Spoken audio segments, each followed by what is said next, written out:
All right, man. Let's talk about. Heard a rumor today. I think Tom said it, but I heard a rumor that Devin Haney and Joseph Diaz is going down December 4th, the day before Gervonta Tank Davis and Rolly. So he be fighting Devin Haney, Joseph Diaz for the interim WC champion is fighting the title to eliminate the interim title.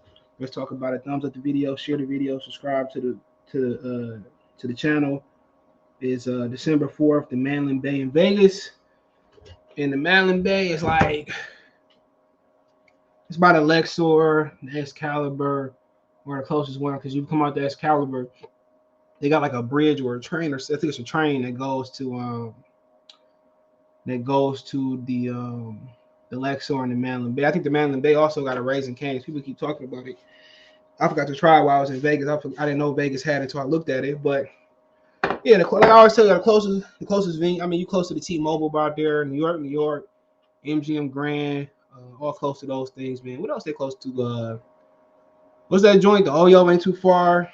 It's Oyo. It's quite a few hotels over there. Some cheap ones too, but Super Motel 6 or 8, whatever it is, that's close to there too. So that's a nice side of strip. You had to ask me. I never been in other rooms other than Excalibur, which I really don't think you care about the room or how great the room is, as long as it's clean and your shit will be there when you get back and ready to leave.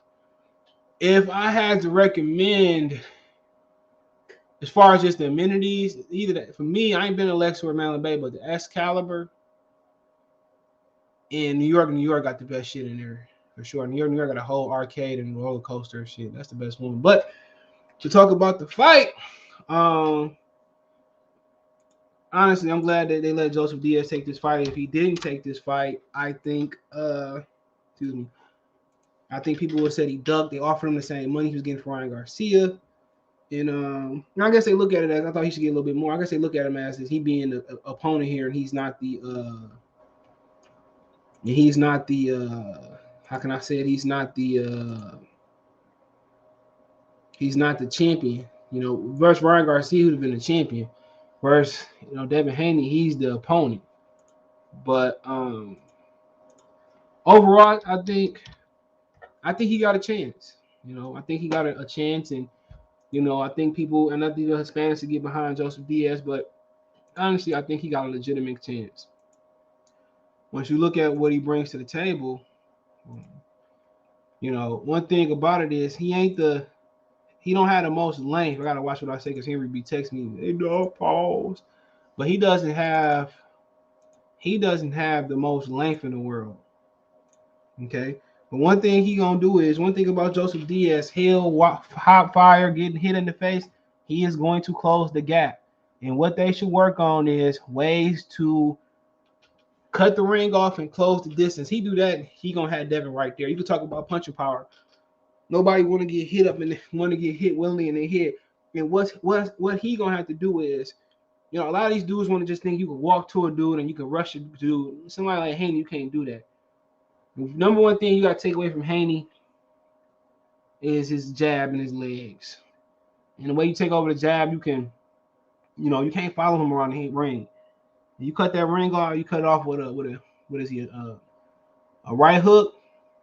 You can cut him off with a right hook. But if I'm him, I think I would force Haney. To slide to my right hook, and I would do what Canelo did to Lara. I would drop that right hook right to Haney, where Haney going, to slow him down. And I will, and once he wouldn't want to keep walking that right way, I just had the straight left coming over the top to touch him. But I think for him, he got to take away that jab, and he got to get a lot of body pressure, a lot of body work. I mean, and take the air out of Devin Haney tires and try to make him a stationary target. But Joseph Diaz is coming to bring the pressure versus the classic boxer and Devin Haney. And I would tell him, I work on ways to get inside, jabbing with him, slipping on the inside, feints, keep him off balance. But like I said before, he's at a disadvantage in several areas, and as far as athleticism, he's at a disadvantage in several areas. Talk about length, you talking about speed, athleticism, power. But one thing he he got experience. He got ring experience, right? He got ring experience, and Haney got, I think Joseph had 64-inch arms. Yep. Haney got a couple inches taller. He got several inches in reach. So I mean, when you look at it, man, but one thing Joseph Diaz got is the experience of fighting guys like Gary Russell, Tevin Farmer, Javier Fortuna. You can't underestimate ring experience. And I think he been challenged. I think he been challenged in boxing rings in ways Devin haven't been challenged. Even though Devin got 26 fights in, and what does Joseph got? He got 32 fights, 34 altogether. So I think he's been challenged in ways that I think he's been challenged in ways that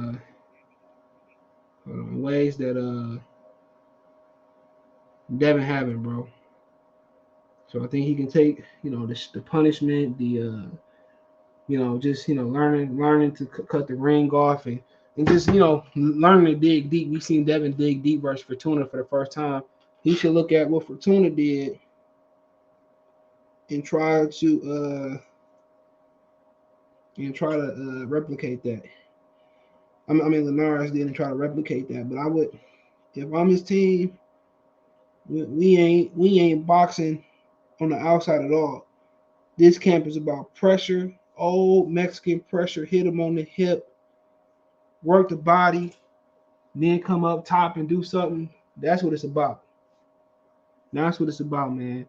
And systematically breaking Devin down. You don't have to be the biggest puncher to get a cumulative pressure knockouts. You just got to be conditioned. You got to be consistent. You got to be accurate. But to me, this fight got all the makings to be a classic fight, honestly, man. A lightweight classic, modern day classic. Haney, sticker mover. Fortuna. I keep saying Fortuna. Joseph Diaz, aggressive fighter. But like I said before, can Joseph Diaz catch up to Devin Haney is the $1 million question, and I'm not sure that's gonna happen. But I favor Devin Haney. But like I said before, this styles wise, this has the opportunity to be one of the greatest fights in the modern lightweight history. I mean, you think about lightweight history before Teofimo Lopez and Devin and these guys came. It's been pretty much pedestrian. Miguel Vasquez, Mickey Bay. John, what's my man's name? Brandon Rios. Lamont Peterson, little brother Anthony. That was Peterson and Rios, in they fights, and Mickey Bay and them. That was the only excitement at lightweight. There ain't been too much excitement at lightweight. You had Crawford and Gamboa, and Crawford and Beltran, and Klimov and Ricky Burns. But here and there, it's been like classical. There's been classical a little bit magic there. Like Gamboa and Crawford, that's probably the greatest lightweight fight since, in my opinion. You know what I'm saying? But other than that, Rio's been in some great classics. Modern classics, man. I mean, they got a chance to put their name down in modern day lightweight history with Crawford and Gamboa and Rios and some of the fights he had over the course of time. And they got an opportunity to put themselves in. It's not a deep list. It's not been that many classics at the division. But honestly, man, I think Devin, if this is true, Devin should be the favorite. I think Devin should be the favorite. And like I said, Joseph Diaz got a chance. He got a hell of a chance. And I would just say, man, if it's any time to challenge his inner Mexican, it's this fight. And not just being flat-footed. You got to bounce your toes a little bit, and you got to be willing to take some. Devin Haney ain't really fought nobody that's going to keep coming. And JoJo is to be competitive and win this fight, he got to keep coming. And also another thing, if this is true, that this signifies is that Ryan Garcia probably going to be out longer than expected, or Ryan Garcia didn't want to fight Joseph Diaz to begin with. So, so more than likely, you probably won't see Ryan and Joseph Diaz next. And Ryan going to want to get a tune-up and probably fight Gamboa. So, we'll see what happens. Hopefully, Ryan Garcia is recovering, be 100% healthy. and able to provide for his family. But hey, let me know what you guys think. Thumbs up the video, share the video, subscribe to the channel. All my social media links subscription. Twitter's the fastest way, Facebook and Instagram. Also, like I told y'all, the Facebook group, they deleted over. Somebody had an inappropriate post, and people reported, so I'm not gonna redo it. So that is what it is. Want to make a financial donation? Cash App CJ Good 313, Venmo CJ Good 313, PayPal in the description. Best way to donate: thumbs up, share the video, subscribe to the channel, hit the bell icon on notifications so you increase your chance to get on notifications when we go live. And when I drop a video, appreciate the love and support. Peace.